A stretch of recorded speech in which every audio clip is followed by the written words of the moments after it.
Mga kapuso grupo sa mga nagpakilala indigenous people nga nagprotesta sa Pasay City Hall natukiban sang kapulisan nga nagapang-recruit agod magpangtunto. Madumduman nga ginaresto ang 17 katawo nga nagpakilala nga IP matapos nga nagtipo ng mga ini sa atubang sa Pasay City Hall.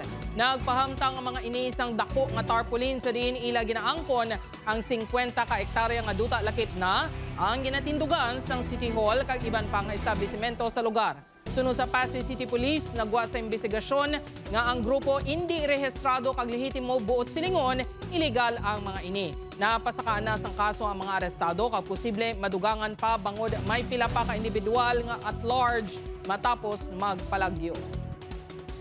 Encourage nila ang mga magiging member nila nga hambalo nila magpa-member ka mo diri but they have to pay accordingly sa isa ka arrested person natin diri, they have to pay 2,500 para sa ilang membership. Then may mga privilege nga attach dito sa pagiging members ng sining grupo.